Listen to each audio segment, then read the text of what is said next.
Hey everyone, and welcome to the Nerd Room, where we talk all things comics and movies. This is episode number 26. We're discussing Star Wars comics, video games, action figures, Funko Pops. Did I say comics? I did say comics. I forget the comics. Everything Star Wars. I'm one of your hosts, Tim. I'm Troy. I tried to calm down a little bit there at the start, because I found that I was blowing people's ears off by yelling, "Hey!" so loud. So hopefully that's a little better for your ears. Grabs your attention. Not, yanking your headbuds out or your earbuds out when you're starting the episode. Yeah. Wolverine 3. Yeah, title drop. Yes, it did. Weapon X. Yeah. Interesting. Yeah. So it's a little different than we were expecting. Right, yeah. Old Man Logan was the big runaround that we thought we were going to get, right? Yeah, exactly. Yeah. So this movie drops in March of next year. And it's one that we, again, don't know that much about. No. Other than rumors and that it's adapting or at least being inspired by portions of Old Man Logan. Right. And this is the first time we're getting set photos. We get a haggard-looking Hugh Jackman. Yeah. And an old, kind of distressed-looking Patrick Stewart. Holy, yeah. What are you thinking? Now, is this giving you an Old Man Logan vibe, the look of Hugh Jackman? Hugh Jackman's look, for sure, but their environment, not so much. Exactly. Yeah. I was curious about that, because I don't have that much depth in the Old Man Logan comics. Right. When I look at it, I'm kind of like, there's all kinds of people around. Yeah. It looks like they're in like some public place. Right. I'm not seeing this kind of like dystopian, future. Post-apocalyptic kind of, yeah. So that's interesting, right? I really do like the look, though, that they're going for with Hugh Jackman. He definitely has that Old Man Logan look. But the Weapon X title, that's kind of interesting, because I would have liked this if we had it in his earlier installments. Yeah. I think that's kind of like more when Wolverine's in his prime, as opposed to on his way out. It's kind of a waste of a title, almost. Do you think he's going to be battling other people from the Weapon X program? That's interesting. That's a good call. I never even thought about that. That could be pretty cool then in that case, especially seeing the X-Men movie we just saw him coming out of the Weapon X. Yeah. Maybe that's foreshadowing going into his third and last movie. Yeah, and even some of the stuff that maybe Mr. Sinister doing. Right. With the Westless Corporation. Well, that's cloning. The thing. X-23, I think. Yeah, right? So they had the little girl in there that people are speculating could be potentially X-23. Yeah. I imagine her as being a little bit older. At that point, for sure. Yeah. Yeah. And especially with the age of both Patrick Stewart and Hugh Jackman. One thing that threw me off here was that Hugh Jackman, and I think this was in an older interview, said that this is set in a timeline we haven't seen yet in the X universe. Oh, no. My thoughts exactly. Fox! And I don't know how true it is, or if that was something that was taken out of context or whatever. Right. But at the same time, I was just like, you've got to be kidding. This is going to be even more confusing. It's just too much. Like we mentioned before with Yumi and Elliot, it's every installment they're trying to correct or change the continuity in this franchise. I don't know why they're doing that to the audience. No, and at least with this one, we're having returning characters in Patrick Stewart. Let's just stay with a timeline, with a post Days of Future Past timeline. Exactly. And I don't know where they're going to establish or where this is going to go, and because they kind of are hinting at some of that at the end of the Wolverine. They had that weird scene, that really cool after credit scene that just went nowhere. Exactly. Yeah. And because that teased Bolivar Trask, but that was in the future, right. And so I really don't know what they're doing here. Going on. We're not going to get into timeline things with X-Men. We've kind of bulldozed through that in the last couple episodes. But it is nice to see something coming out of this, and I'm excited to see what Hugh Jackman's teasing as his one last time as Wolverine, which upsets me a bit. Yeah, it really does. It kind of hits you a little bit, right? He's been playing the characters since, I guess 99, 2000. Yeah, 2000. Yeah, wow. And he wasn't even the original choice for it. He's kind of an out of nowhere actor. Yeah, and now he's like enormous, both physically and as a movie star. Yeah, I think they call him Hugh Jackman. Yeah,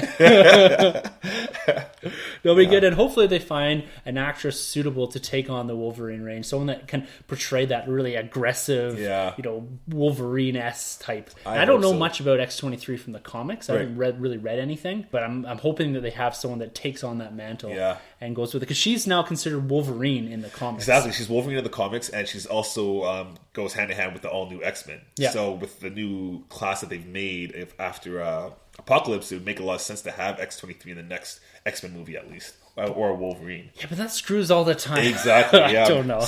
Not gonna go there. So video games, something that we don't really talk a lot about on the podcast, and I'm not a big video game player, except for when I was, in high school, and I obsessively played GoldenEye and Mario Kart endlessly. Oh, yeah. Damn you, odd job. Yeah. Exactly. Get never shoot, always shoot over his head. We made a rule when we were playing on the multiplayer, is no one can be odd job, because there's always a pain in the ass to shoot him and kill him. Right. And no screen looking too, right? Yeah, exactly. In the complex. That's the only time we played. Love that one. Love that game.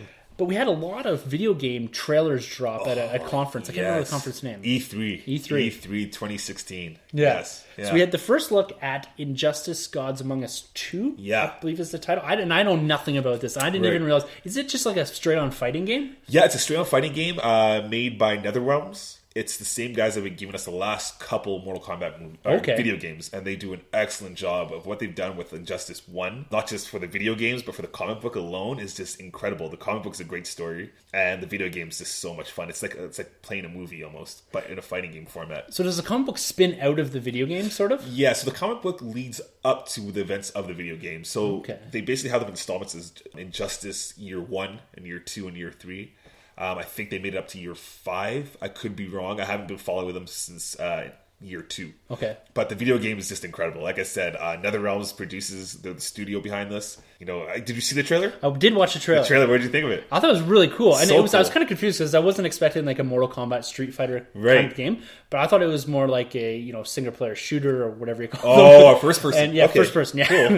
Excuse my poor use of language there. Technically, adjusting my glasses here. But it looks like a lot of fun. And something, now that I know what it is, it's something that I wouldn't actually mind sitting down with you guys and kind of playing, because it's something I don't have to commit a lot of time to, and if I figure out some of the buttons and that, I'm sure I can do some pretty cool uppercuts with Batman. And the costumes look awesome. The graphics look great. Cool. Well, that's my next thing with the costumes. It looks like they change, right? It looks like the costumes change a lot. Yeah. And I believe it's they're going down like a customization route. Okay. So every player kind of gets to really make their own character almost. So if you're playing a Batman and I'm playing a Batman, your Batman will look different than mine just because of the upgrades you accumulate throughout the game. That's cool. Right? Because I was wondering, I'm like, well, Superman doesn't need armor, right? But I guess it's just all down to customization. Right? Yeah, and making it look cool, because then they have Gorilla Grodd in there, Aquaman, that was pretty cool. Which is so cool, because Gorilla Grodd is a new addition, and so is Supergirl. We never had them in the last one. So it's really cool to see that these two are getting shine in this game here. So is there kind of like a story mode that you go into? Oh yeah, definitely. That's what everyone praises. Battling so your way through. Yeah. Okay. So and it's cool because going back to like the old school games that you used to play, like Street Fighter. You basically pick Ryu and then you play him throughout the whole story mode. Whereas this now, they actually choose the character for you. So as you're playing as Batman, you kind of come across another character, and now you take on that character to go throughout the rest of the game. So you basically get a feel of all the characters while completing the story mode. Okay, so you get kind of a variety as you go through. You get to play a little bit of everyone. Yeah. That's really cool. So well done. So I got 2 controllers at my house. I'm down. Yeah, I literally have not played a video game probably since the first Xbox. Like, oh wow, I've not I watched a little bit of Battlefront when it first came out, kind of people playing it at EB Games or whatever. Right. But I have not actually sat down and physically played anything, with the exception of going back and maybe plugging in an N64 okay, like years and years ago. So I'm gonna be just sitting there. Nice. I'm gonna be button mashing and. You got me into the Black Series, so I got to get you to the video games, right? Fair enough.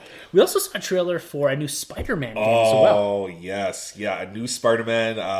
Sony, so it's exclusively on the PlayStation. Yeah, PlayStation 4. Yeah, and it's made by the creators. The studio behind it is Insomniac. They're pretty cool because, I'm not a Spyro the Dragon fan, but it's pretty successful. But they also created Ratchet and Clank, which is pretty cool. And they did a really cool game, I believe in 2014, maybe 15, called Overdrive. Yeah, I believe it's just called Overdrive. Yeah, I do remember seeing commercials for it. Yeah, Sunset Overdrive, sorry. Sunset Overdrive, and it's a really cool game. It's colorful, it's funny, which is all the things we need for a Spider-Man game, right? They really get their characters, and they have a pretty good story with most of their games, so...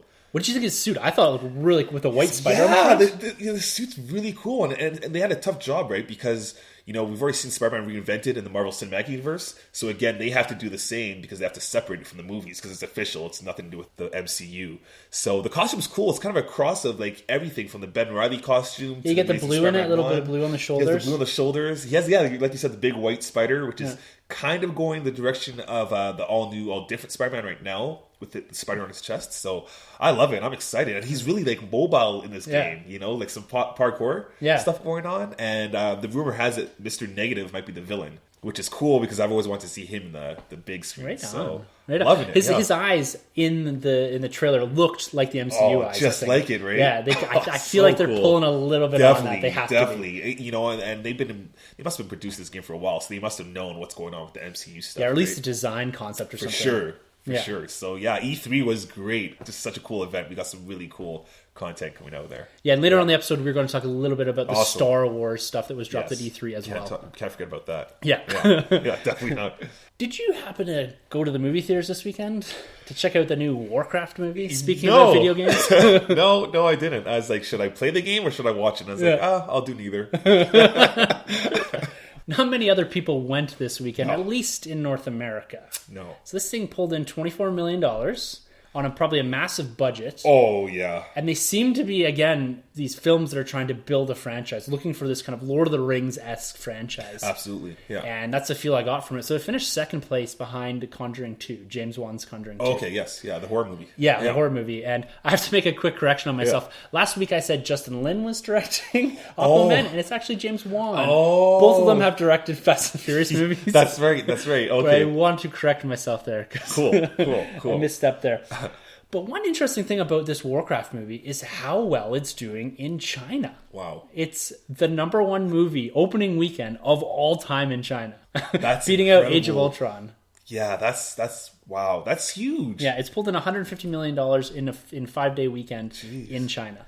So they must have really appealed then over there, obviously, because the video game market too. I mean, I know World of Warcraft, or Warcraft is in general, is huge. Yeah. So I guess that's a big market over there, like that game too. It must be, because in China, I do know that they only have a select amount of movies that are released in a particular year. And this movie in particular sucked up, I think, like 70% of their wide release theaters. So it was playing everywhere, and apparently a ton of people went and saw that. And it's the foreign market now that are driving a lot of these big movies. It does poorly domestically, but fantastic in the foreign market, and which allows it to progress into a franchise or sequels. Yes, which is pretty cool. And it's seeing how big the foreign market is now almost driving a lot of the box office numbers. And the domestic, yes, it's a huge chunk of it, but it's not the only chunk of it. That's right. And box office numbers really fascinate me because when you look at them, there's so many different factors that control a particular opening weekend or an overall gross. And that might not even be the quality of the movie. Right. Because you take a look at Transformers or something that does fantastic, but the quality of movies aren't there. Horrible. So sometimes it's just you need that destruction porn, good graphics. Yeah. Other times it's good marketing, like Deadpool. Yes. Good trailers, good word of mouth. And on the flip of that, you can have poor trailers that pull people away. So there's so many things beyond just the content of the movie that drive box office numbers. Yeah. And I really like to look and see every week how close I can predict things or why certain things are a certain way. And looking at this China market thing, you know, it's something that I stepped back and looked at in a little more detail this past week because I was kind of like, there's a lot of movies that you're hearing are doing super well in China and getting sequels out of it. Right. So looking back, so we're going to go step back to 2008, Iron Man. Yeah. So Iron Man's initial debut, so domestically did 318, foreign market 266. So the foreign market was less than the domestic, which is an anomaly this day and age. Right. So it only made $15 million in China. Wow. Had 2 years. The foreign and the domestic have equal, so they're $300 million apiece. Right. With China only having $7 million. Wow. Yeah, so this comes down potentially to the release, and we're getting new characters. You're still building the MCU. Buzz. Yeah. Iron Man 3, 2013. Yeah. Domestically, it has the Avengers bump, so it does $400 million domestically. Yeah. In the foreign market, $800 million. So it's doubled in just 5 years. It's gone from being less to doubling the domestic tally. That is unreal. And the majority of this is coming from China. $121 million for Iron Man 3. Sheesh. So showing out how important this market is becoming. And this is something that you see dragged right through all movies. I'm using Iron Man as an example because it's very similar characters, similar movies. And yes, you're getting the progressive bump and the progressive exposure of the characters. Mm-hmm. And you're getting more exposure in China itself. And Iron Man 3 itself did play a bit to the Chinese market. There's specific scenes that were shot for the Chinese market with more famous Chinese actors. Right. You look at Age of Ultron, which was the biggest movie of all time in China. Wow. It had $240 million there. Civil War, almost $200 million in China. So what this is looking like is that China is going to, at some point, overtake the U.S. for the biggest movie market as far as box office numbers. Yeah, for sure. And so I think we're going to see, and we are seeing this a bit. We saw this in Transformers, the Dinobot one, whatever it was called. That's right. And even Terminator Genesis or Genesis, whatever. It did really well in China. Yeah. And we're seeing movies kind of, I don't want to say pandering, but appealing to the Chinese market a bit more by including famous Chinese actors or going to more global locales and getting out of just setting everything in New York and LA. That's right. And so you're seeing more diversity amongst cast members, amongst locations. And I think it's great. Oh, yeah. And we're getting sequels out of movies that maybe wouldn't have gotten a full sequel or even a franchise out of without China or the foreign market. That's true, yeah. And we're seeing this in Pacific Rim 2. Yes. Because it's a movie that struggled in the US, it struggled to capture audiences, did really well in Japan, where a lot of this originates, did really well in China, South Korea, and now we're getting a Pacific Rim 2. That's so cool. Yes. What did you think of that movie, Pacific Rim? I really like Guillermo del Toro, the director. He's great. Charlie Hunnam, who's from Sons of Anarchy, which is a show I love. Right. Yeah. He's great. I really like him as an actor. Idris Elba was great in it. Charlie Day from It's Always Sunny in Philadelphia. He does the... he's kind of the goofy guy, the scientist. Right. Yeah, cool. And Ron Perlman's in it. Great cast. It's a good cast, yeah. And the overall movie, graphics were great. I kind of liked it was like this punch-em-up robot sort of thing. Yeah, the concept was cool. And I did like it. There's some parts, of course, you can always pick apart whatever story was maybe not as dense or as thick or anything like that that you want. Yeah. But at the end of the day, it was an entertaining movie. I enjoyed it, and I'm happy that we're getting a sequel here because it's something I will go check out. Maybe not in theaters, and maybe that's part of the problem. But now that John Boyega signed on as the male lead in this role, so his first big he's a lead role. now. Yeah, he's first my man. Yeah, exactly. Since Force Awakens, this is the first big movie he's going to be in. Cool. Right? Or I guess he's going to do Episode 8, but first different franchise. Cool. So I guess he's playing the son of Idris Elba's character from Pacific Rim 1. Oh, okay. Interesting. Yeah. Yeah, so he played kind of a leader role. I'm expecting something similar to John Boyega. Yeah. And I don't really know where the story goes. To be honest with you, I can't remember even how the movie ended. I know. Yeah. I do remember Ron Perlman getting gobbled up by... That was funny. Yeah, that was pretty neat. Yeah.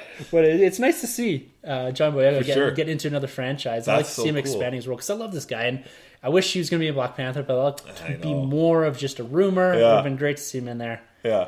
But not so much. What did you think of? Did you like Pacific Rim? I did. You know what? I was late on the train though. Everybody was talking about this movie, and I was kind of late to the party. But when I did see it, it was awesome. I'm the opposite. I definitely want to see it in the big screen now, going into it the next time, just because to experience the robots and is it the Gaichu, whatever they're called? Kaiju. Yeah. I want to see those things as a fan of Gundam Wing as a kid, so it'd be cool to see these guys battle out on the big screen. So yeah, that's awesome casting. I'm all about talent, recruiting talent, and John Boyega is one of them. So to have him in this movie, that's pretty cool. I would have liked it if they could have saved Idris Elba to come back. Did he die at the end? Yes. Spoilers. He did. Well, this movie's a couple years old, so he did die. But yeah, it'd be interesting to see the character, the main character, Charlie Hunnam's character. Yeah, he didn't die, did he? No. He ended up like popping back up and like then maybe making out with someone. With the girl, his partner, I believe, right? So yeah, we'll see what happens. That's cool though. Is Guillermo del Toro coming back? No, it's a different director. Oh, okay. He may be producing it or executive producing it. Probably still has a hand in it because I think he's one of those guys that. He seems to have like a ton of projects going on all at the same time, but really never directs anything. I know. So he's supposed to do The Hobbit, and he's been talking about Pacific Rim 2 for a while, but now it seems to... He may have done the story. I'm not too sure on the details of it. I think he's even meant to do like Justice League Dark. Yeah, but that's another one that's been in the pipe forever that I just don't ever know where it's going to go. Right. And because he did Pan's Labyrinth? Is it Pan's Labyrinth? I know that's a movie. Yeah. Unless there's something else. No, it's the Labyrinth I'm thinking. Yeah, he did Pan's Labyrinth. Yeah. So he's a lot of the monsters and Hellboy movies and all that. So, and that's another one that's been petitioning around is for a Hellboy 3. I know Ron Perlman's on board for that. Yeah, make that happen because he's only getting older. I'd love to see. That man is evolved backwards. He looks kind of like a caveman. I love him. He's another guy from Sons of Anarchy that was fantastic. Yeah, he's good stuff. Yeah, he's good. Definitely. So San Diego Comic-Con's coming up here in a couple of weeks. Yeah. July 20th to 24th. Sweet. Something that you and I know we wish we could get to someday. Oh my God, one day. Yeah, it has to happen. Have you ever seen the movie Paul? No. So it's one with Simon Pegg and Nick Frost. The first part of the movie is kind of them making this pilgrimage from the UK to San Diego Comic-Con and being like, yes, we're home. We're with our people. They're going and seeing Star Wars stuff and panels and all this. And I'm like, I feel like that's what it would be like getting there. And then you'd be elbowing all the people and it'd just be mental. But I just feel like walking in there and just being like, this is where it's at. Nice. Kind of like our White Castle story. Yeah. It's funny because that movie, I really like that movie. And my dad, he's not a sci-fi guy or anything, but he freaking loves that movie. Yeah. Nice. You watch it and you're like, you won't like this, Dad. He's watched it like 15 times. I gotta check that out, Paul. Okay, yeah, cool. It's a good one. It's a good one. Anyways, Marvel appears to be making a reappearance at San Diego Comic-Con. They didn't show up last year. They didn't have any movies to promote. Right. And they had that epic El Capitan reveal where they did the whole Phase 3. So there didn't seem to be a need to be there for them. But this year, Scott Derrickson, the director of Doctor Strange, has teased on Twitter that he may or may not be at San Diego Comic-Con. Right. And adding a little more fuel to that fire, James Gunn also tweeted at Scott Derrickson, maybe he'd see him there. He's going to be close by. Cool. So what this is telling me is hopefully we're going to get a Marvel panel back at San Diego Comic-Con. It's not like we're going to be there. But there's always the iPhone cameras that are there. Yeah. Speaking about iPhone cameras and pirating and stuff, I guess at one of the celebrations, this was in that book I read, How Star Wars Conquered the Universe, there is a program that they put up now that can tell if phones are recording. And it's running algorithms and it's like searching for shapes and all this. Yeah, that's right. I heard D23 does that. Yeah. So that was, I think it was D23 when they're showing like Force Awakens footage in that exclusively. So there's this program now that goes around the crowd to see if people are recording That's it or whatever. Interesting, eh? Wow. And they have people like walking around looking. And so, That's pretty cool. I mean, they upload it right away anyways now to the public pretty much, eh? Like more or less, they're one after the other. Like that stuff from the El Capitan when they announced Phase, that never made it onto none of that. There's still, I've talked about it before, that Infinity War teaser. Still go back and watch it once a week. But it'd be pretty cool to see Marvel come back and have a presence again. Because last year was left to DC to own because they had Suicide Squad, Batman v Superman, and so I'm assuming we're going to see them there again with Wonder Woman, maybe Justice League stuff. So there's a lot of movies that are wrapping up filming. Guardians is included in that. In and around that time, we have Wonder Woman, I think, is wrapped, principal photography, Justice League kicked off. So hopefully we're going to get a lot more footage dropping because I'm kind of yearning for a little bit of MCU stuff here. We know what's coming down the pipe and we know everything's starting to film soon with Thor Ragnarok and all that. And I love to see a little bit of Guardians of the Galaxy Volume 2. I'm so stoked for that movie. I think it's going to happen. The timing just makes sense, right? It fully does, because I think they're pretty close to wrapping that. You know, following James Gunn on social media and that, he's always, tweeting out photos, and it looks like they're getting towards the end of this. Nice. So I'm really excited to see something from that. Can't wait. I hope they kind of give them, I think it's the run you start off with at 2008. Guardians of the Galaxy. I hope they kind of give them like their costumes, like I can't remember the color of the costumes, but they all kind of had like a they're like blue, similar, yellow, and red. Not necessarily those ones, but just kind of give the team, since they're a team now, that costume, that boy band look. And they could play off that, like something, because they had the comic of the costumes at the end of Volume 1, right? And they could kind of play off that because they're a bit more self-aware on some of the stuff. They'd be like, all just show up in a room all the same thing. I'll be like, what are we doing? I like that. That'd be cool. Just kind of calling it out, because they have those characters. It's like your Han Solo character that kind of calls out how ridiculous some of these things are. You have like 3 or 4 of those characters in that movie. They can just be like, why are we all wearing the same thing? And then just, I don't know, let's just go with it. That could totally fit into that movie. Yeah, I like that. That's cool. But another one that you mentioned, D23, so that's not happening this year. No. But they announced the dates for next year, 2017, and it's going to be happening the weekend of July 14th through 16th, which is basically on top of San Diego Comic-Con. I don't know the dates for 2017 San Diego Comic-Con, but it's always traditionally around this time where D23 has been more into the August time frame. Yeah, that's right. It's been later. Yeah. So we have Episode 8. Potentially Thor Ragnarok. They're starting to film Avengers Infinity War in the fall, maybe. Right. And so there's going to be a lot of interesting, exciting, and big footage. That's right. Even Spider-Man, I think. Yeah, Spider-Man Homecoming. Yeah, it's another one. Yeah. And so should we be looking at going down to D23 next year? Oh, yeah. So it's at the Anaheim Convention Center. Yes. Tickets go on sale July 14th, 2016. So in just about a month. Wow. That's exciting. And so we have to pull the trigger pretty early. I'm assuming they wouldn't be too hard to sell afterwards. And just getting our hands on them. So it's something that we should think about here at the Nerd Room is maybe, like I said, doing a little pilgrimage and hitting up D23, or is it San Diego Comic-Con? Which one? Wow. It's kind of like, I know we talked about a little bit of this in previous podcasts, but the concept of having Marvel, Indiana Jones, Star Wars, Disney, all in one place. Right. I don't know which one I'd like. That's pretty cool. I think I might be leaning towards the D23 maybe, right? It's a little bit more bang for your buck. I know San Diego Comic-Con is like the holy land for nerd and all that. But this might be, like I said, a little more bang for your buck. I don't know. I think so. It might be. And the exclusives that you're going to get over there, right? Yeah, exactly. Wow. Yeah. So, going back to Spider-Man, you mentioned it there. That's Homecoming. Right, yeah. We got some news that potentially Donald Glover of The folks that show you something. I was going to say Parks and Rec, but it's... That's what I was thinking too. It's Community. Community. Why were we both thinking Parks and Rec? Yeah, from Community. He was even in The Martian for a little bit there. He's pretty cool in The Martian. Yeah, and he's a cool hip-hop R&B star as well. I got his album. It's pretty cool. But, is it good? It is. It's really cool. Yeah? He's different. He's a talented individual. Yeah, he really is. Because like his character in The Martian, it looks like he kind of like went off the deep end. I'm like, is he like projecting a bit of what's gone on in his personal life? Because he left Community a bit early. Oh, did he? Okay. Yeah, so he didn't finish out that. He left kind of halfway through to pursue this hip-hop career, this R&B career, whatever it is. And interesting, because I kind of looked at the album, I was like, this seems like a bit of a crazy person. Right. Like, yeah, it does. Right? I don't know. I didn't listen to anything. Yeah, no, it's a solid album. Yeah, if you get the chance on iTunes, check it out. It's pretty sweet. Yeah. So it'd be interesting to see what character he could potentially be petitioning for. Yeah. Or is at least in talks for, maybe. Because he was someone that he's always attached to Andrew Garfield's Spider-Man at times. Or even a Miles Morales rebooted Spider-Man. Yeah, but he's really pushing to be Spider-Man. Yeah. Yeah. So do they bring a Miles Morales into this? Probably not. Yeah. And if he is getting kind of up there in age, so he doesn't maybe fit the bill of what they're looking for as far as a teenage Miles Morales in particular. That's just it. Would you be happy with a Miles Morales not in suit for a movie or two? Like introducing the character? Yeah, but I would be. The only thing is I don't want older Miles. I want Miles to be younger than Peter. But the really cool thing I thought of is... I'm sure plenty of people thought of this too. But reading the Spider-Man comics right now, they're really pushing the Prowler. Being like Spidey's kind of like right-hand man. Okay.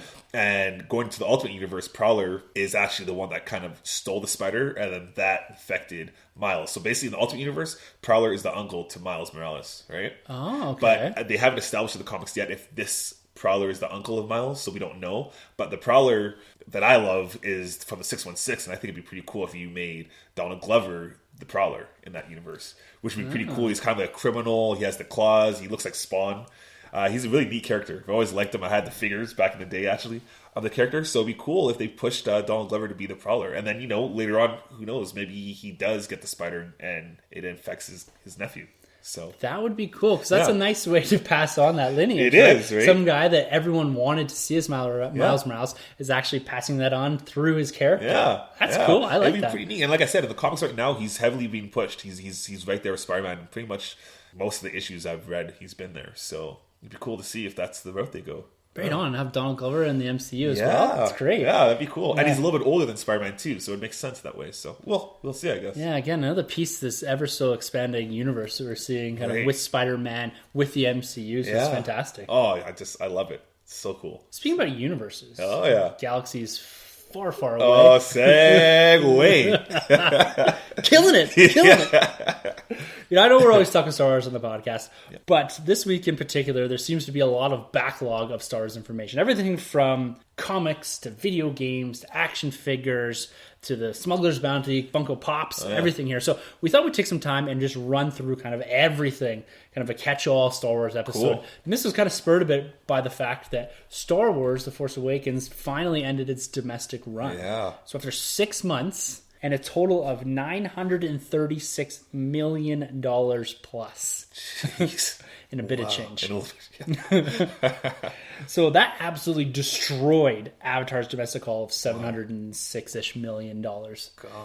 But didn't overtake Titanic or Avatar globally. No. In my opinion, that's never going to be beat ever. There's no movie that can... A movie that comes close to $1 billion domestically and doesn't even... It's like $700 million short of Avatar's record. Yeah. Which is insane. Like, nothing's ever going to beat that. But you know what the funny thing is? The only thing that could maybe beat it is the Star Wars. Like, the only thing you know what I mean? The only thing that could beat The Force Awakens is maybe like an episode 8 or an episode 9. Yeah, it's going to probably have to be like an episode 9, because that was like a 10-year hiatus that we got coming into The Force Awakens. Yeah. And there's so much hype about it. We're bringing back Han, Leia, Luke. Yeah, that's true. And now we've established kind of these characters. We've had, spoiler, the death of Han. Yeah. And so I don't know if that same hype's going to be there. True. We're going into the middle part of a trilogy that's probably going to be promoted similar to an Empire Strikes Back. Yes. In its tone and potentially its ending. Right. And then maybe your third installment gets kind of that hype again. Right, because it wraps up everything. Exactly. Yeah. So I think we're going to see something that plays similarly opening weekend, but maybe not as big numbers going in. Probably still going to do like that 600 to 700, 800 range, but I don't think it's going to come nearly as close to The Force Awakens. It just doesn't have the hype behind it, I don't think. No, it just doesn't. Does Avatar and Titanic Does this number include like the re-releases they've had in theater? Probably. Yeah. They've been re-released quite a bit of times, eh? Yeah, because Star Wars has done the same thing too. Like every time it's re-released, it adds to the domestic tally. The 97 re-release, the special edition, added to the old Star Wars tally. Right. And I think the 3D ones too. They yeah, did the 3D yeah, they add to it as well. So I don't know. Has Avatar been re-released? I know Titanic was. I'm pretty sure Avatar was. I'm about 90% sure Avatar got released within like at least that year or two. Okay. Yeah. Yeah. So that would include everything. Yeah. But again, $2.7 billion globally. Like not even with like a powerhouse like China contributing to your overall haul. Right. Yeah, I don't think anything's ever going to touch that. No, that's massive. And this was kind of again before we were having movies that were performing like this. Like Avatar had this like $35 million opening weekend, but didn't just went forever. Yeah. And just had big weekends after big weekends after big weekends and built on that. No competition. Now we're looking at movie slates that are basically filling up the entirety of the year. Right. So you have everything from Deadpool in February, Dawn of Justice in April, May, June. You have everything, right? Yeah, that's right. Independence Day next week. Oh, yeah. Next week, eh? It's the next Friday, I think, yeah. Wow. I saw some commercials yesterday, and I was like, I'm really digging this movie. I really want to see this. Cool. And Jeff Goldblum entering the MCU, and look at him. Cool. I'm just like, oh, man, I love this actor. Ian Malcolm. Yeah. I love this guy, so I'm really excited for that movie. It's going to be exciting, yeah. So, Rogue One, again... We're not going to really dive into this. We talked about it last week. If you want to hear our thoughts on the rumors of 40 to 50% of the movie being reshot, check it out in the last episode. But Mads Mikkelsen did come forward, so he's one of the characters in the film. Yeah. And he said they're just touching up things here and there. So again, trying to alleviate some of the concern of the fandom that this movie is in crisis mode. Yeah. So we got a couple months yet, and I'm looking forward to potentially getting another trailer, maybe at Comic-Con or something like that. So I think that will solidify and just say, look, no, guys, this movie is going in the right direction. Everything. Yeah, exactly. I think so. Especially once Lord Vader shows up. I think that will just kind of quiet everyone. I think one of the trailers that does eventually reveal that he's in it, do you think we're just going to get like the breathing? I think they're going to give us a little bit more. Yeah. I think they kind of need to. Yeah. I guess you mentioned before, like, it's like the Spider-Man. Yes. Yeah, it's just that little clip. Right. It'll be something so minimal, right? Yeah. But, definitely I think it's going to go that Spider-Man clip vibe. Yeah. Speaking of Vader, have you been reading the Darth Vader comic books? Absolutely. I'm all caught up to issue 21. Yeah, 21's the latest issue. It came out last week, I believe. Yeah. So last time we talked about Star Wars comics, we talked right up until the end of Vader Down, which was the crossover series. That was cool, right? Yeah, it's fantastic. Yeah. And so that included the Star Wars and the Darth Vader books. Yes. Which I'm going to say again, reading the stories now from then forward, so in Darth Vader from issue 16 to 21, and Star Wars issue 15 to 19, again, they're so well intertwined. They almost seamlessly weave their stories together. That's I can't tell sometimes if I'm reading Darth Vader or if I'm reading Star Wars, because something happens in one, it's addressed and resolved and to some degree in the other. That's particularly some of the stuff with Dr. Aphra and that. Yes. Yeah, so it's really great. What do you think of the series so far, though? I'm loving it. I have no complaints. I love how Star Wars and Disney as a whole has just been handling Darth Vader. Yeah. They've really just been giving you this zero remorse dark figure, right? Throughout everything they've been doing. He is relentless. Right, exactly. In this comic series. He really is. So I really like that. I mentioned to you earlier, though, before, that the art direction is just a little weird. It's just a little inconsistent. I really wish they cleaned it up a little bit. I really like the art in Vader Down. Yeah. That was awesome. I think it's the same guy that does Avengers. Yes. Right? Yeah, so I really like that. But his head is a bit big sometimes. That's what we're talking about. Like, so some shots you see, his head is just, it's huge. It's kind of like Spaceballs. Was it Lord Big Helmet? Or it kind of reminds me of that a little bit. But I have no complaints. I really, really like this comic, and I think it's a must-have. If you're a Star Wars person, you gotta have this comic. You gotta have both. You really do gotta have Star Wars and Darth Vader. So one thing that is getting me, and maybe not having read Lords of the Sith yet, is maybe one of my problems, is like this leap in conviction that he has going from episode 3 into these comic books. It's just, he's so dark. Oh, yeah. And this take no prisoner attitude and just killing anyone in front of him. Yeah. I still have a hard time going from Hayden Christensen in episode 3 into this Vader, this really dark, relentless Vader. Yeah. And sometimes that pulls me out a bit. I'm like, I never, and even some of the films, you don't always get that feeling that that's who he is. Yeah. And this character, Dr. Aphra, who he seems to have a bit of affection for, he does talk about in the comics, like, he doesn't care. He's put a bounty out on her if she comes in dead or alive. Yeah. But I also get this feeling constantly that he does have some care for her. Like a little bit of Ahsoka kind of that's feel, exactly right? it. It's that Ahsoka bit. Yeah, a little bit. He's kind of like, she reminds me a bit of that. And it's someone that he can depend on for sure, and is faithful to him. Yeah. And I think it's really great. And how about BT and 000? Oh, those two. Jeez, they're a dangerous bunch. I've never really been intimidated at all by the droids in any Star Wars. And now I'm kind of like, whoa, especially the last one, 21. I'm kind of like... Yeah, because they do that little misadventure, that little short story. That's the end of 20, right? Yeah, and it was picking up on some of the stuff about going to get Dr. Aphra from the Rebels, and it was following the two of the droids. And they're fantastic characters. They really are. It's such a spin of R2, right? And C3. Yeah, it's like they're weird, dark doppelgangers. Yes, that's exactly what it is. They're Earth 2. Yeah, exactly. And when I read the 000 stuff, he's saying all this, how he's going to kill people, all these murderous things. And I hear it in the C-3PO voice. And it's just, right? That's exactly what I hear. And I'm just like, wow, this is really strange. Oh, yeah. It's hilarious. Yeah, no, I love it. Kind of going back to the Vader thing, I think what helps me a little bit justifying Vader's actions is the bits of doses of Vader they give you in Clone Wars. Yep. Bits of Anakin where he's kind of goes that dark side, you can kind of see it. But I think they're really trying to correct the ways from the prequels and really just give you the Vader that they initially gave us, which is from episode 5 and 4. Yeah. He's always kind of been like that cutthroat, relentless kind of figure. So yeah, it's a good book, and Star Wars is nailing it as well. So it's, again, like I say, it's this companion book to it, and we're getting stories of Luke and Leia. Right. We're getting stories of Luke and Han in there, and where they're at right now, I'm going to say a little spoilers. We're kind of talking about these at a high level, but they're in this prison, this Sunspot prison, where they've taken Dr. Aphra, right, and we get to see some really cool stuff happening in there with Leia in particular, and her kind of teaming up with Santa Solo, which is the wife. Yeah. And they kind of go through the reveal there and all that, what happened yeah. of Han Solo. And you get Han Solo up to his old smuggling tricks, playing Sabacc and losing money,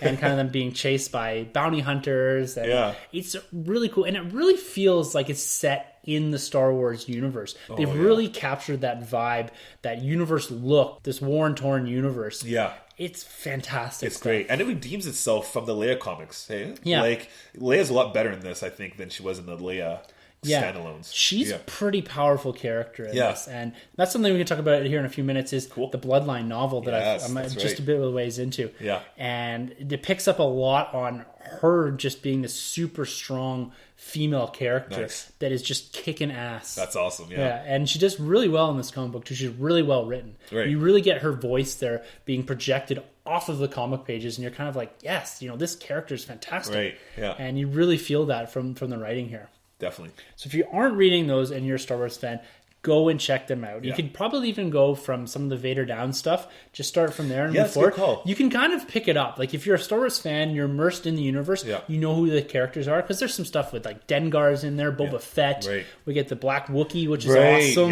Yeah, so we're seeing a lot of characters pop in and out. You get your kind of your mainstays and your Hans, Lukes. This is set between episode 4 and 5. Yes.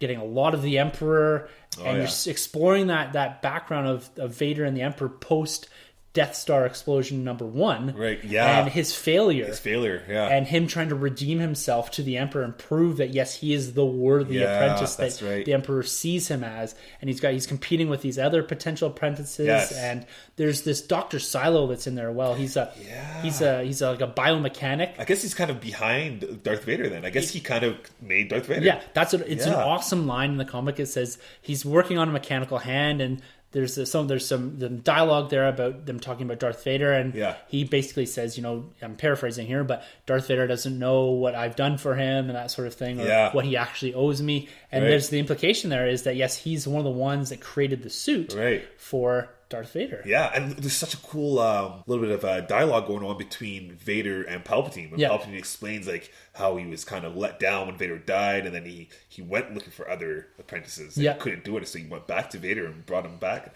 in that small period of time too. Yeah, so cool. And again, just going off of Lords of Sith, it really get the sense of their relationship, Palpatine and Vader. So I love it. I love the whole brain trust, I guess you say, over in Lucas that just keeps everything coherent, right? And it is that. And again, I have to get into Lords of the Sith because this relationship they're building, they reference the rule of 2 in this comic book, and they're talking a lot about that and sort of expanding on the whole Sith mythology. Right.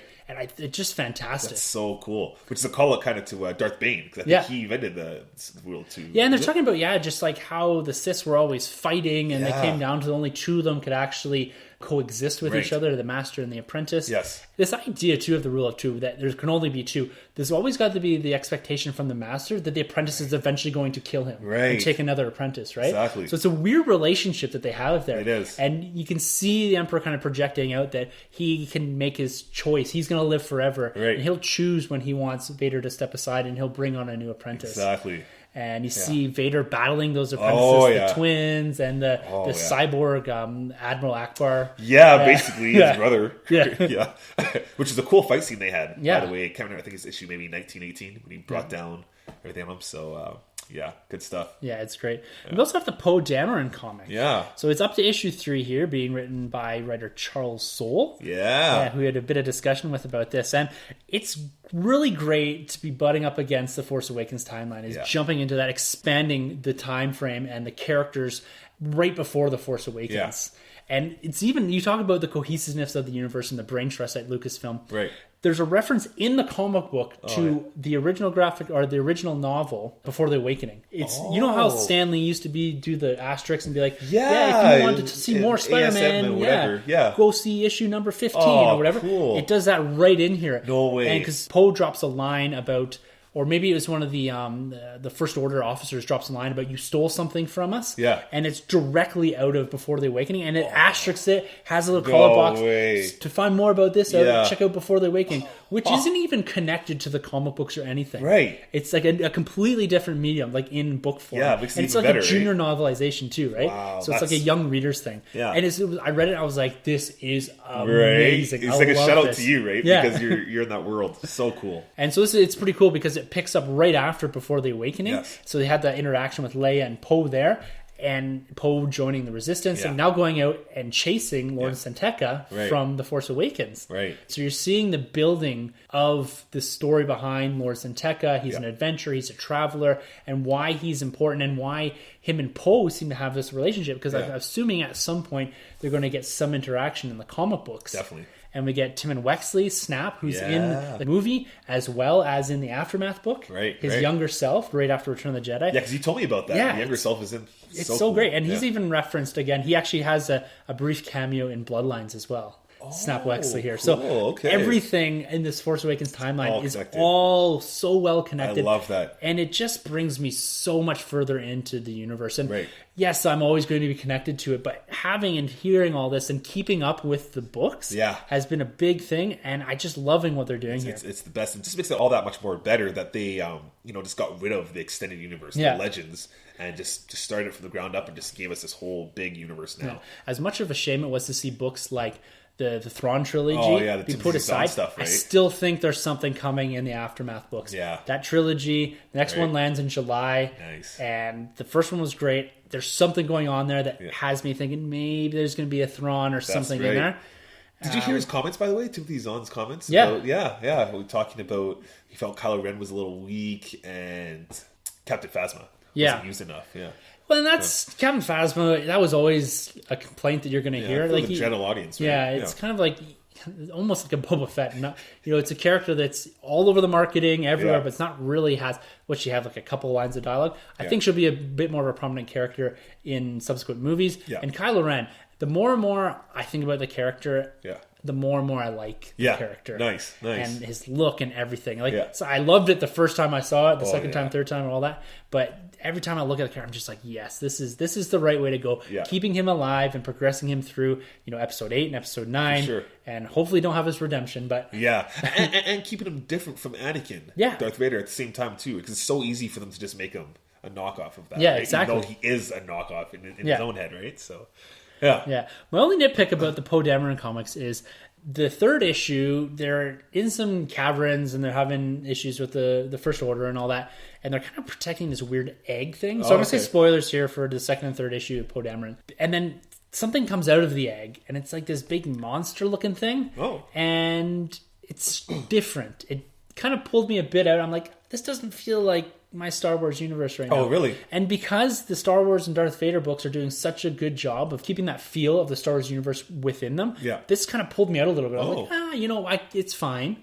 And, you look at other comics, you look at other adaptations, it felt like a Clone Wars or Rebels sort of thing. When the Rebels, when they had those big space things flying, and you're kind of like, that really doesn't feel Takes like... you out. With the flying lightsabers, the helicopter lightsabers, it's like, this isn't Star Wars. Yeah, it kind of feels as if that was what that felt like to me. It's kind of like, I can accept it, it's fine, it's part of the universe or whatever, but it doesn't feel like it's kind of... It feels like something a little different. Right. But it's fine. It's, it's great. I still like the comic books. The art, right? The art's incredible. Yeah, that's Oscar Isaac. Yeah, exactly. Right? Yeah, and Charles Soule, when we talked to him at the expo, he had nothing but great things to say, and he said he can draw Oscar Isaacs. Like it's perfect. I love it. It's just great. I love it. I don't know if I'm looking at Poe or Apocalypse right now.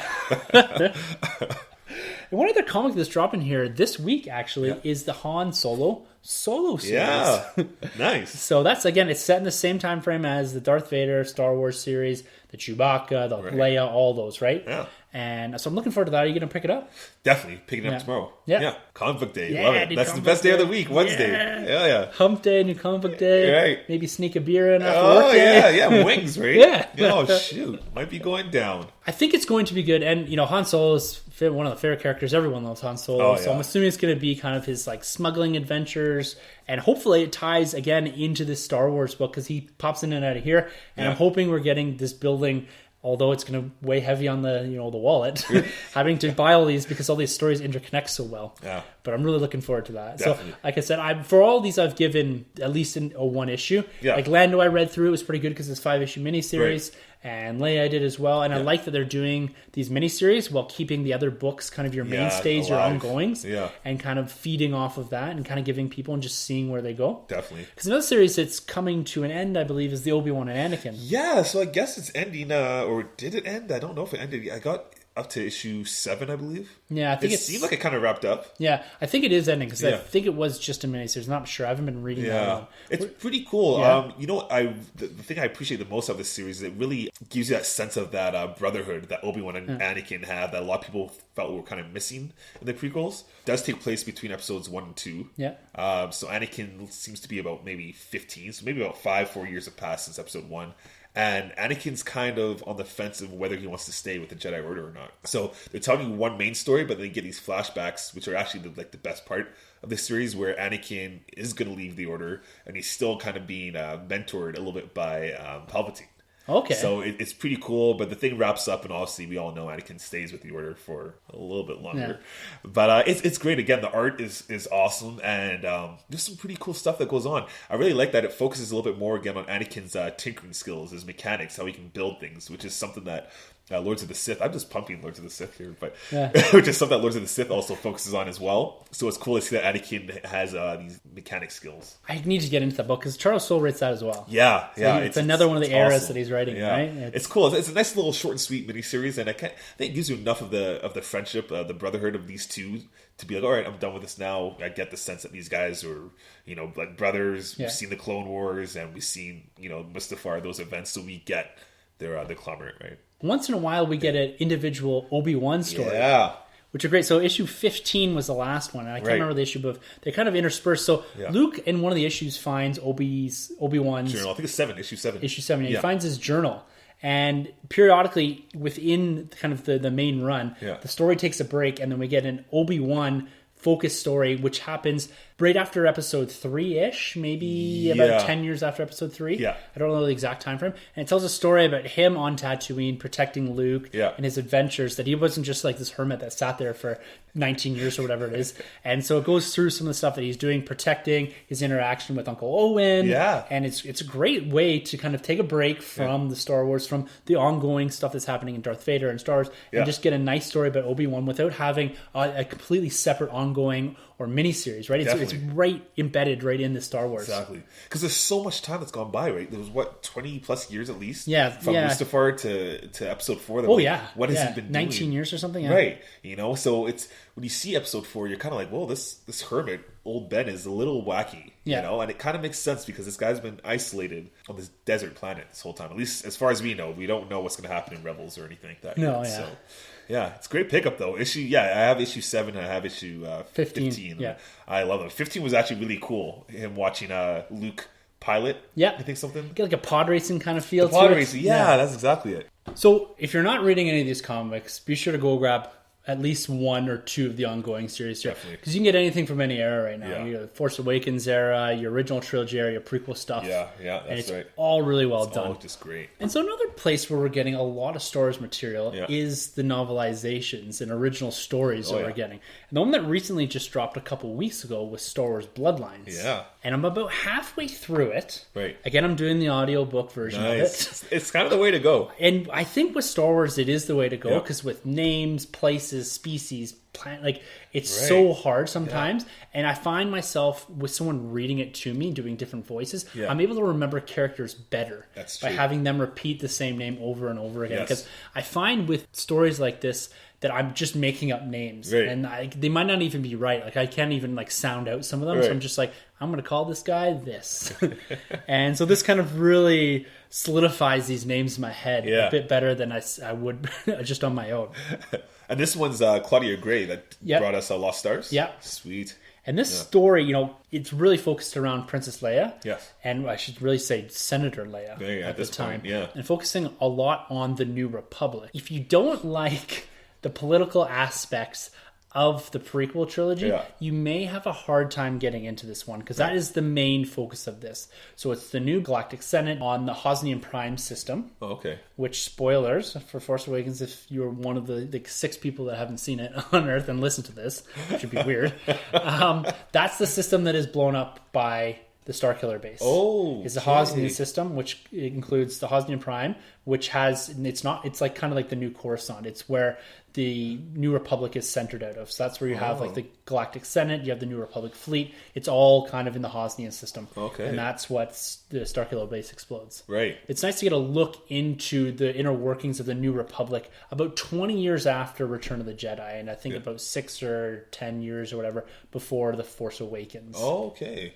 This story really focuses in on, and it draws interesting parallels to, I think at least, to what's going on in the States. So you see this like 2-party system being set up in the Senate. Yeah. And this like political deadlock, this layers and layers of bureaucracy. Nothing is moving. And you get people planting seeds of doubt in democracy. Oh, okay. And, you know, in questioning whether or not going to a more autocratic system similar to what the Emperor was. Right. But just, it's still with this veiled kind of democracy in front of it.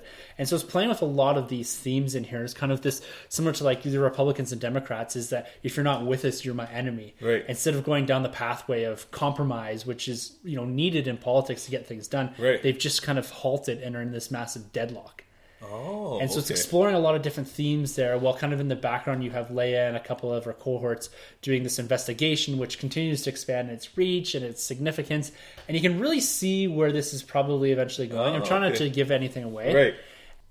I'm really enjoying it. Right. And you're seeing, it is slower, coming off like the back of like an Aftermath book, where it has a lot more action in it. You're talking a lot more about space fights and, you know, hand-to-hand combat. This doesn't have a lot of that. This is a lot of talking, a lot of dialogue. And I always like kind of the political aspect of the prequels. Same, yeah. And I'm really enjoying this book. Right. Is Luke still missing, or Luke is missing at this point? No, Luke isn't missing at this point. Oh, okay. So Luke and Ben, it's directly reference, are together in this. Cool. Han shows up once in a while. Yeah. Just kind of as like a side character. He's dealing a lot with racers and all this stuff. So he's kind of been like pulled out of the book and said, oh, he's off doing this. Oh, okay. But so another question I was wondering is, does the world know who Vader was? Do they know that he's a Skywalker, that he's Anakin? Or related? That's a good question, because I can't remember. It does start to address this in the book. That's what I was wondering, yeah.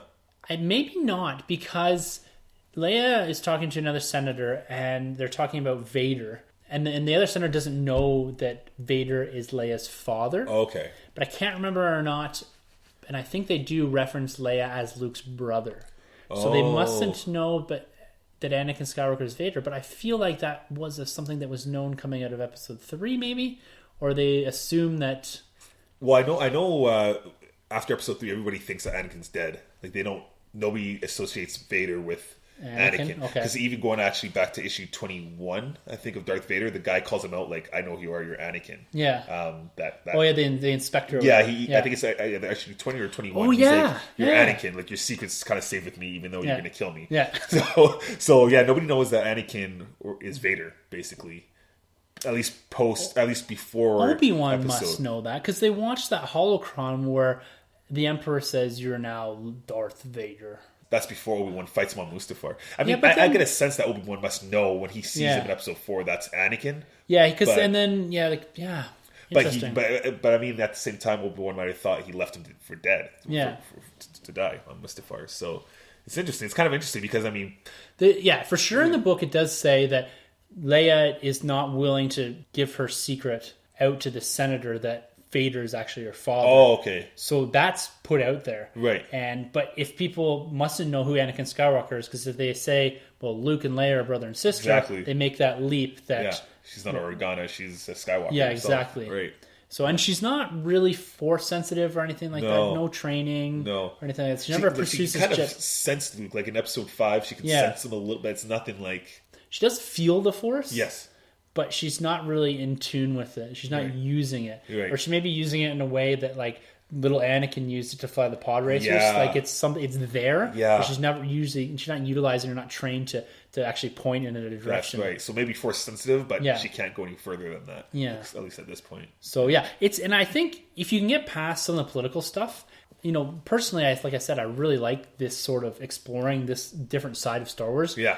And I think it's going to become something that's an essential read if you're interested in the Force Awakens timeline. I think it's going to build a lot of the foundation that you need for understanding. Because, again, that was something in the Force Awakens that they shied away from because of the reception in the prequels of the political aspect. And I was always confused with the Hosnian system until after the Force Awakens going and doing reading. And this kind of helps with it a lot. Is understanding why that was blown up. Why isn't the New Republic on Coruscant? Right. And it was more about having this New Republic as not being this, in ivory towers and all this. And they have this very kind of low-rise building as to not stand above people and all this. So it's something they've kind of changed their outlook. But again, they're in this similar spot as far as the Senate, that they're kind of in this deadlock. Like, it's not working again. That's really interesting. So it's a lot of interesting themes that they explore, and the storyline, the side characters are great, and you get the original trilogy characters in there. They talk about Chewbacca a bit and where he's at, and it's a lot of fun. So I'd really go check out the audiobook again. That's cool. I definitely want to check it out, especially for a big reason, because I know it's the same author, Claudia Gray, that did Lost Stars. So I really like to know if some characters from that book would maybe be showing up in this book. So I definitely have to check it out. Yeah. Absolutely. It's a must for sure. Nice. The next canonical novel that comes out is the second book in the Aftermath trilogy. So that drops, like I said, in July. So that comes out right before my vacation. So it's going straight audiobook. Popping right in the ears. Going to sit on the beach. Listen to Star Wars. That's awesome. Really looking forward to that. Nice. As Star Wars fans, also comes the Star Wars collecting. Of course. And you mentioned that I got you deep into the Black Series. Definitely. And the Black Series themselves, here in Canada, in particular Calgary, we are stocked deep with Wave 1 of 2016. If you guys need a Han or a Phasma or a freaking Flame Trooper, just let us know, man. They're stacked 10 deep in the shelves here. It's crazy, right? It's a little disappointing, though, because this happened before. They over-order these. They sit on the shelves, and they're like, Black Series isn't selling, or we already have Black Series. So we don't need to order the second wave. And then it becomes really hard for us up here to find the next waves. Definitely. But I was lucky enough. I mentioned, I think on last week's, that I did get Luke and Ahsoka. They are great. Yeah, what do you think of them? I love them. Luke we got right here, straight up in the episode 4 get up. With the white tunic going on, but it's like a cloth material. Yeah, it's a little different. It's a little different than what we've seen with Obi-Wan's similar kind of costume, right? It doesn't the tunic doesn't really fit him that well. No, it doesn't. Looking around the sleeves and the shoulder, it doesn't really fit him well. The belt's cool. The head sculpt's awesome on this thing. It's great. I like the head. They got the hair down. It's the most blondish Luke we've ever seen. Definitely, I would say, right? And he has the lightsaber going on. And the binoculars, this is a cool looking figure. Those binoculars, that's another great little touch. Right? Yeah. And then going on to the Ahsoka, this is brilliant right here. So it's a realistic version of Ahsoka that we're looking at here. And so they've taken it out of kind of that Rebels, or not, Rebels. Yeah, the Rebels and Clone Wars animation. Yeah, that look, and projected into what she would look like, say, in a Star Wars film. Yeah. Hopefully, maybe someday. Hopefully. Definitely. We were kind of left a bit ambiguous at the end of Rebels, like where she was at. Where is she? Is she alive? Is she not? What's going on there? But yeah, it's another fantastic character. It's great to see. Just great. This might be one of my favorite looking Black Series, actually, because, wow, good pickup. Right there. It was great. And the Kanan is available. You can find him online at least. He's not in stores yet. I've noticed him online. So he's around. So he's probably one that's going to stick around. He doesn't seem to be like the popular ones, like the Ahsoka and the Luke here. Surprising, though. He's a big hit. He's had his own series, too. Yeah, his own comic series, So it's great to start seeing those kind of trickle in. And then you also found me as part of one of these deluxe, the Black Series Starkiller base Rey. So this is a Kmart exclusive. And looking at the Rey compared to the Black Series, it was released with the original Force Friday wave. Yeah. Very similar looking. They've cleaned up the face sculpt a bit. Exactly, And this base is awesome. The base is like the seller, right? Yeah, exactly. Yeah. And this is a companion piece to the Kylo Ren Starkiller base, which is the same box. It's a bigger box. They both come with like the snow bases, and they do have some white wash up the legs. And so it's recreating that battle on Starkiller base. Yes. So we've been yet to find Kylo Ren up here in Canada. I've been hunting for it. Yeah, and so this was only $40 too, which is what it's priced at on Big Bad Toy Store in American. Wow, that's good then. Yeah, so it's a good deal because I was looking, I was like, $40. That's it's a bit much for a Black Series figure. For sure. But because it's got the base and it's got the really nice box, and when you look at it with the companion piece for Kylo Ren, it's a good pickup. Yeah. And now that, like, looking at the price, and it's because it's exclusive and all that, but it's really great to start seeing stuff like this show up. Yeah. And EB Games is something that you told me about, and I've been in a few times. That's now seems to be pulling stuff in. They're getting exclusive Funko Pops, the Star Wars Pops. So anything that was coming out, and I can't remember the video game store in the States that they're coming out in. I think it's GameStop. Yes. But it's now GameStop here, too. It's not even EB Games anymore. It's GameStop. So they're getting exclusives up here now, which is great. Yeah, and speaking of exclusives, E3 also dropped the Lego Star Wars video game. And if you go out there and pre-order right now, you can get a Lego set that's exclusive for that video game. So go out there and check it for you Lego Star Wars guys. So you're telling me I have to buy a video game, a console. Yeah. So this exclusive, probably a minifigure. There's probably like C-3PO with a red arm or something. It's going to cost me like $600. Probably. Those things have gone really expensive now. I think some of these things go up to like $200 to $300. These exclusives. Yeah. The Metal Gear one I tried getting that came with an arm, that was like $150, I think. Wow. Yeah, it's might have to get out there. Yeah, definitely. Yeah, no, these are great figures, and you can really do some cool poses with these going back to the Black Series Starkiller base. Yeah, and that's something. I mean, do I need to take this out of the box? I'm an inbox Star Wars collector. Yeah. Black Series, but looking at this, it would be really cool to have the Kylo Ren piece with this and having them fighting. It really would. It would look really cool on the shelf. Pretty cool. Hopefully, the Kylo Ren box kind of comes in an opposite. It is opposite. It is okay. So you can put them even box to box. Yeah, and he's posed with the lightsaber down. He's a good pose. Yeah, and he's got like the white wash up his legs and that. Yeah, so they've done a little extra paint apps. Yeah, not as much on the Rey. So, and then also with the 3 3/4 inch, this Takadana Encounter set came out recently. So this is a 3 3/4 inch set, so it's a kind of a big square box, and it's got Mace Katana. So our first time getting a Mace Katana in the 3 3/4 inch 5 POA figure. Wow! And I think this is the only way you can get her. Yeah. And it comes with a repacked Rey and Finn. So we're also looking at the 3 3/4 inch Rey and Finn, the jungle and desert and snow series or whatever they are, and they're exact repacks of those. Definitely, yeah. But you also get a BB-8, which I do not have yet in the 3 3/4 inch. That's cool, and it's a cool piece. So basically, you're paying $30 for a Maze and a BB-8. Yeah, which is a little steep. There's some cool accessories in here. You get the box that the lightsaber's found in, in Maze's castle there, and you get the Rey with her lightsaber. It looks good, actually. That lightsaber too turned out pretty well. What do these go for? The single figures? They're between $7 and $10 a piece. Oh, okay. So it's a pretty good deal when you consider you're getting, say, 3 plus BB-8. So at $10 a pop, it's $30 plus a BB-8, say, for free, plus all the accessories. And the box is really cool, too. Yeah, it's nice. It's really well done. And so it's nice. And, when I look at it, is this something that's worth $30? Yeah, I think so. Yeah, I'd say so. They're stacked pretty deep on the shelf, so they may end up on discount at some point. Oh, okay. And you can find them at Toys R Us or Walmart or whatever. But it's a good little buy. It's a nice piece to go with the 3 3/4 inch that I've been collecting here. For sure. So I haven't been getting like the double packs or anything like that, or the ones with the armor up figures and all that. Yeah. Because they're a little more expensive. I've been staying with your more traditional 5 POA on the small card and all that. Yeah. And this fits in with that collection as well. Definitely. How do you compare these 3 3/4 inch to the Black Series ones? So the Black Series ones, so they're a Walmart exclusive. Oh, okay. And so they have the tiny Black Series box. Yeah. You're talking about those, right? Yes, exactly. And those are highly articulated. Oh, they are. So they have like elbow joints, knee joints, That's right. wrist joints, I believe. Yeah, it's just a little less than the 6-inch articulation points. Exactly. Yeah. But they're twice the price. They're $14-15 a pop.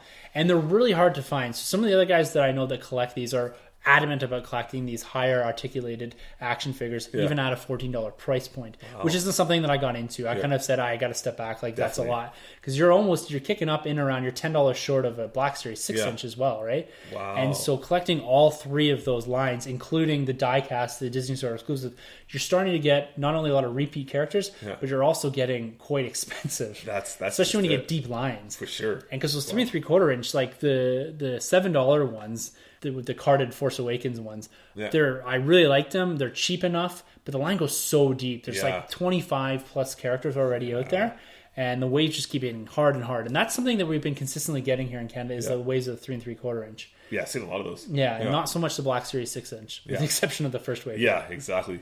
That's crazy because I remember back in the day, like the Toy Biz figures, the 6-inch, you could get those for about $14-15. Those are 6-inch. Now these guys are, it's getting up there. Yeah, I like these 5 POA figures. Some people are upset that they've gone back this route, but to keep the price point low, and they remind me a lot of the vintage characters, the vintage action figures, which I really like and I collect. And they kind of got the same feel to them. So I like keeping them in the box. They display nicely. They got nice card art. Yeah, they do. I like those a lot, actually. Those are pretty nice. Yeah, and so some of them are quite hard to find now. I think in subsequent waves, you're going to see release of Kylo Ren and Phasma, which are some of the harder ones to find. Yeah. So keep a lookout for them if you are short. Don't go again paying scalpers for this kind of stuff. Wait it out, and eventually you may have to go to like a Dorkside Toys or a Big Bad and pay a little more. But don't I'd really caution against going to eBay because it's even some of the stuff it's still going for incredible amounts of money. That Black Panther figure is still going for $70. I click the refresh button all the time when I go home, and I'm like, what? Yeah, I'm waiting. It's gonna pop up on Toys R Us because the Captain America and Iron Man popped up on Toys R Us, and the Nuke as well. Nice. That's definitely going to be a wave I'm going to get. I'm gonna get the whole wave for that one. I like Duke, or Nuke. I always call him Duke. Duke Nukem. No, I always like Nuke, and I always liked Black Panther, so I can't wait to get those. And there's the one odd guy, I always ask his name. Red Guardian. Yeah, that's the other one I'll have to get too. So. He's kind of the add-on there. Yeah. So we talked a little bit about video games. Yeah. And Star Wars was another one that dropped some video game information, some trailers at E3 as well. That's right. Yeah, so we have some tack-ons to Battlefront.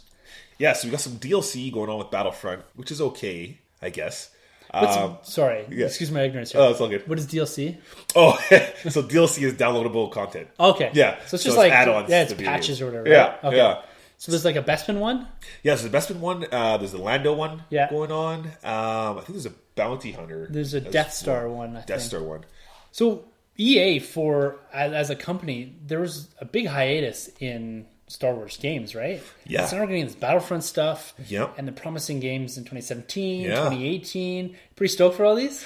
No. No, I'm not. I love everything Star Wars, but going to the video games, the last awesome Star Wars video game we got was BioWare, which did Star Wars The Old Republic, Star Wars Knights of the Old Republic. Yeah.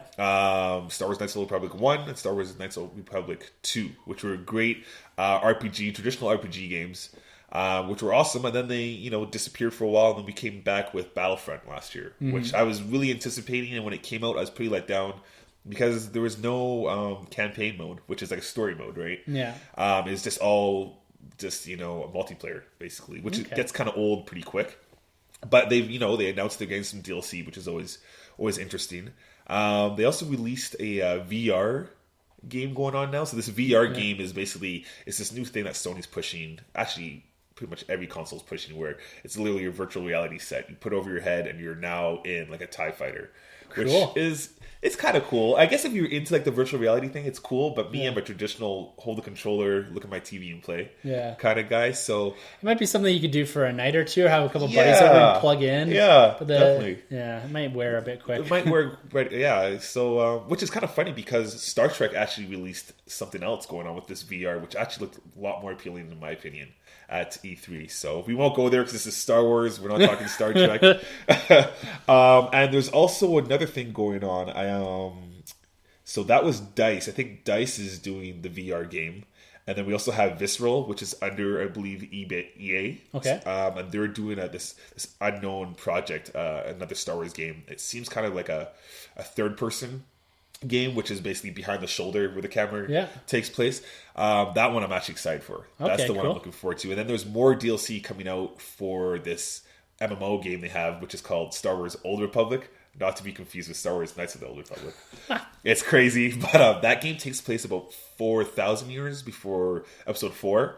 But we still don't know if this is canon or not, this whole thing going on. There's no reason why it shouldn't be. No. They're never going to touch it. No, definitely not. But I think the majority of the crowd, the fans, they just want Star Wars Knights of the Old Republic 3. That's what everybody wants. That's what basically gave birth to Revan, which everybody loves, right? So we'll see what happens. Awesome. Well, it's good to see there's lots on the horizon there. Cause there is. For someone, at some point, it didn't look like we were going to get a lot of stuff. As when Disney bought, they kind of canceled some of the games that were coming out. They were in concept and development mode. Yes. And now we're getting all this stuff coming out.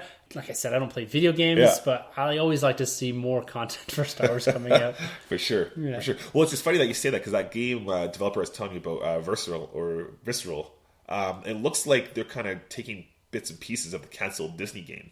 And bringing it to the forefront. So I can't remember what it's called, but that's talked about in the How Star Wars Conquered the Universe. About how that whole Lucasfilm division, when it went over to Disney, was kind of halfway or 3/4 of the way through putting this game together, and it was completely shut down. Yeah, I think it's called, was it like 1313? Yeah, that's it. Yeah, 1313. And it looked cool. I saw the trailer for this thing, and it's like, whoa, this is awesome. We didn't know if it was going to be Han Solo, maybe Dash Rendar. It seemed like one of those kind of characters, and then, the plug got pulled. So. Shelved. Yeah, exactly. So with the end of Rebels, at least this season, and waiting until December to get Rogue One, we kind of got a gap here. Yeah. It looks like Disney is firmly inserting a new TV show into that hole. Yeah. Called Lego Freemaker Adventures. Yes. So we watched the trailer. I was dying watching this thing. This is awesome. Yeah, it dropped the other day. It's a non-canon TV series. It's Lego, satirical. Yeah. It plays a little bit on itself. Yeah. And it looks fantastic. It looks hilarious. It looks really... You know what? This is way better, in my eyes, than the Batman Lego trailer. Yeah. This was hilarious. Like, every scene was just making me laugh. I thought it was great. Yeah. And it plays on the Droid Tales, I believe it's called, the Lego Droid Tales. Okay. And it's pointing out a little bit about some of the inconsistencies and some of the goofy stuff in the Star Wars universe. Yeah. At the same time, telling a story. Yeah, exactly. So this is telling a story about a family of scavengers. Yeah. And it showed in the trailer there that they're kind of after the Death Star blows up or after the Rebels and the Empire are fighting. Yeah. They're going in and scooping up like all the busted apart TIE fighters and all that. And then it focuses around a Force-sensitive kid who finds a Kyber saber. Right. So this goes back to this concept, and I don't know if this is canon. I think it's still canon. I think it is. This concept of the Kyber crystals. Yeah. And that's what powers your lightsabers. The Death Star was a portion of it, and we do see that. It must be canon because you do see the concept of Kyber crystals popping up in Clone Wars as well. Yes. And so it's kind of a cool concept to explore, something that hasn't been kind of thrusted out to the forefront, this concept of the Kyber crystal. Yeah. And it's really cool, and it looks funny. It looks really funny. And we get Vader and Emperor and Dengar. You see them in the trailer. So we're probably going to get a lot of original trilogy characters kind of mixed in this. So it's set between Empire Strikes Back and Return of the Jedi. Oh, okay, nice. So it's, again, another area that hasn't been explored very much, either by comics or film or TV. Yeah. So it's like kind of, you have this whole open area. Definitely. And being this non-canon, you can kind of probably take some liberties with some of the characters and make it a bit more funny, play a little bit on that. And being the Lego stuff, it's taking truly that form of kind of the Batman, the droid, all that stuff that's kind of in that Lego world. Definitely. So it looks pretty cool. I'm really excited for this. And the fact that it kind of explores something a little different. Yeah. And we get some old original trilogy characters and something new. And it fills that void in as far as visually watching Star Wars stuff for the next couple months. For sure. So I take it this is probably like a Disney XD exclusive. Yeah, and it drops June 20th. is the premiere date, so in a week or so. So it's going to be, make sure to set your PVRs or whatever for that. Just check out the first couple episodes. I'm sure it'll be worth a laugh. It's probably only like 20 minutes long or something. Yeah. The Disney XD stuff usually isn't the full half hour or whatever, but it'll be good. I think it's going to be a lot of fun. I think it'll be good. Just going off that trailer, like I said, it was hilarious. I kind of liked how they borrowed the announcer from from the Clone Wars series. Oh yeah. Yeah, it's a lot like that, wasn't it? Like that last time. Yeah. I thought that was pretty cool. Yeah, it was neat. Yeah. And so the last thing we're going to talk about here is the Star Wars Fan Film Awards. Yeah. So this is a concept that Lucasfilm sponsors, and it was something that was originally established in 2002. Cool. And then it was taken away for a few years, and then came back 2 years ago. Wow. So what it is fans can submit, whether it's short stories or short films, mockumentary, short documentaries of Star Wars fandom. And some of this is, very technically sound that uses like major CGI and plays with very dark stories or stories that are explaining little things that the movies don't explain, or taking a completely different route and looking at the life of a stormtrooper, or it's going into kind of this mockumentary style thing, and they're really well done. They are fantastic. And StarWars.com has the top 25 posted on their website. And this is for the Fan Choice or Audience Choice Award. As fans are able to go in and watch these and then vote after, and an award gets presented to the Audience Choice along with the other awards at Celebration this year. Nice. And so we get to contribute a little bit to Celebration, which is pretty cool. That's so cool. And I just can't believe the quality of some of these. Right. And they're everything from comedy to more of a satirical take. Yeah. You have cartoon in there. You have documentary type things. You have very serious, very technically sound short films. And they're all about 4 to 5 minutes long. Yeah. Some are even 3 minutes long. Yeah, so it's easy to breeze right through. Exactly. Yeah. So I just sat kind of over the last week or so and looked through them. What we're going to do is kind of just choose our top 3. Cool. And then kind of debate a bit about those and just land on what we're going to vote for here and kind of stick that in. Because the voting closes on June 19th. Okay. At midnight. So you can vote once a day sort of thing, but I'm just going to throw one vote in for my favorite single one here. The awards that they do give out at Celebration is, you have the Filmmaker Select Award. So I guess that's where all the filmmakers select a particular movie or a fan film that's been made. You have Best Non-Fiction, Comedy, Animation, Spirit of the Fandom, and Best Visual Effects. Oh, nice. So there's lots of awards given out, and there's been so much time and effort put into these. I've seen some of the behind the scenes on a couple of them, showing like they got like actual crews working, and guys developing stories, and surely people doing a ton of time on like a macro, whatever they've done this CGI on, because some of it looks very, very well done. Great, definitely. And they're using drones for some of the shots. Oh, no way! Yeah, it looks really cool. Yeah. Let's lay down our top 3. I've actually got 5. Oh, nice, nice. And then maybe we can talk a bit about some of the ones. So the first one I got here is called TK437. Yeah. So this is probably the most kind of grittier film that I've looked at, because I really enjoyed some of the more comedic, satirical, documentary type ones. But this one, technically it looked fantastic. Yeah. It was about an Imperial stormtrooper who's kind of like forced to confront his past while kind of in the heat of battle. Yeah. It's so well done. I love that one. It was so good, and it had a lot of the concepts that Finn struggled with in The Force Awakens. It seemed to parallel that a bit. Definitely. While also taking it in its own direction. Yeah. And it's definitely one that sits out at the top of the list, both for kind of the whole technical aspect of it, the CGI, but also the story. I kind of felt a bit there, so I really enjoyed that. Yeah. It's really interesting too to see these stormtroopers do things we've never seen them do before. Like that one scene when he has like a drone and he throws it up and then it kind of goes to check out where the snipers are or who's attacking. Yeah, that's awesome. Really cool. I've never seen that done before in Star Wars, so I really liked what they and did that's it. And then he allowed his sniper to set up and shoot in that. Yeah, that's really cool. So good job. What was it? It was the Stormtrooper story, right? Yeah, I think it's called TK437. Yeah. Oh, okay. Yeah. I like that one. So what do you got? That was one of mine. That one there, and I really liked Star Wars Exile. Okay. That one was pretty cool. Some cool lightsaber duels. That's what the one with the guy with the white face paint. Yeah. So he was interesting. I like that guy. That was pretty cool. And it is kind of neat to see, at least it came off like this way, the student's master was persuaded to go to the dark side. Yeah. While he kind of fled. And I really liked like the inner dark side voices talking in and out. I thought that's cool because we never really got to hear that before. So I like that one. It was an interesting take. Yeah, definitely. My next one I got here, and this is one of my favorites. This one's competing for me for my vote. Cool. It's called Generations. Oh. And so it's about a young boy. Yeah. He's in the tent with his grandfather. Yeah. And they're bonding over the joy of Star Wars. Oh, that's cool. How And can you beat that? the grandfather is pretending to be a Jedi, talking to the grandson. They're going through, and he's telling different stories and basically taking the grandson through all the different movies. Like, and he has the action figures, speeding on Tatooine, and they ended up on Hoth, and he opened up a freezer, and he got all the action figures in the freezer. Oh, no way. And then they're kind of, going through some of the plants in the house, and they're on Endor. Oh. And it's just really great. It really gave me the feels. I gotta check that one out. And it really kind of hit me like, this is portraying what Star Wars is to a lot of people. Yes. It's a way to bond across generations, as this is trying to describe, but it's also something that, you can just sometimes sit back and just be a kid. Yeah. This is like an 80-year-old man that's got the action figures out playing with his grandson, and it just really made me feel good about Star Wars, the Star Wars community, and what it all means to people. Definitely. Yeah. That's so cool. Yeah, I like that a lot. It's a good one. Yeah. The other one, I didn't even put it down, but it was basically Kylo Ren. We got to see Kylo Ren. Yeah. In this one. That was the last one I watched. That was the last one you saw? I can't remember what it's called. But... Yeah, I can't remember what it's called, but it's pretty cool. Some good effects there. The director of that one, he did some great stuff. Some of those shots where, Kylo catches the Force beam, which we all seen in Force Awakens. But he did a really cool trick there with the camera when it went from behind his shoulder to the beam itself coming at him. I thought that was really well done. And then after the shot, he goes back to the victim that he just took out and he grabs the chain. The whole time he's walking, he has his fist up in the air, and then he just lets go of his fist.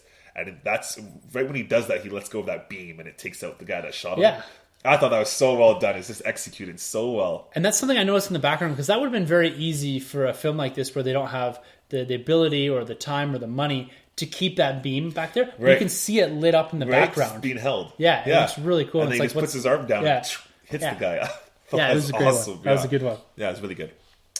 And then I jump onto the more comedic side, some of the ones I liked a bit more. So there's one that was called Star Wars Behind the Saber. Yeah. And it's this kind of office mockumentary type filming where it goes behind the scenes of what they're calling the latest Star Wars film, and this kind of visionary director is a bit crazy. And so it does them showing them doing scenes, and then it pans to them kind of doing the sit down interview in front of the camera. Yeah. And they're like, yeah, I thought it was going to be like in a Star Wars movie, and now he wants me to do this and that, and like he brings on a little person, and he's like, well, you're going to be Yoda. And the guy's like, I thought you told me I was going to be a Jedi. And he goes, well, you kind of are. And then it pans to him, and he has like his moment where he sits there and talks. And then the director talks, and it's just fantastic. And then a guy from Disney shows up, and he's like, is this under the content rules and all this? Just really, really well done. And it's really funny because I kind of always like that office look. I love that. And it's that Parks and Rec sort of interview style, that so documentary. Good. So they go that route with it, and it's really cool. Because when I first looked at this, I thought it was all going to be like these really technically sound, darker, kind of trying to tell a story within the Star Wars universe. But going and seeing quite a few of these are actually comedic takes on Star Wars themselves. And this one in particular about filmmakers and the whole film process was quite funny. And what's your you have another one? I gave it my top 3. Yeah.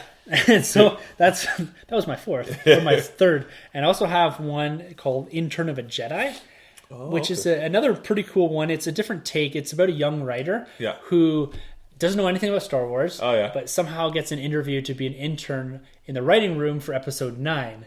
So he goes to his neighbor, who's a big Star Wars fanatic, like you and I, to teach him everything about Star Wars. And you see him and his kid, and they're going around and basically put him through like almost like a Rocky-esque kind of montage where he's like learning all this stuff, and he's talking like Yoda sometimes, and he's spitting out some of the key scenes like "I love you, I know" and stuff like that. Like it's really, really great. That's awesome. And it's one of these ones that kind of projects you to the real world. It's like, what would you do if a friend came to you and said, "Teach me everything about Star Wars"? And that's where it kind of put my mindset there. I was like, yeah, this is really cool. That's something that I would do for sure. So creative, what they're doing. Yeah. My last one I had there was the Sable Corsair, which is it's one of these more universe grounded short films, and it's about a crew of smugglers that find themselves fighting kind of for survival on this off-world planet. And again, it's just really well done. The graphics are great, the fighting's great, and it's another one of these ones that kind of sticks out to me as something like, I could see that in the Star Wars universe, or something similar to that happening, right,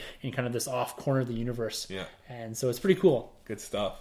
So again, these things, like I said at the top, are really well done. I really stress going and check these out if you're Star Wars fans. Support these creators. For sure.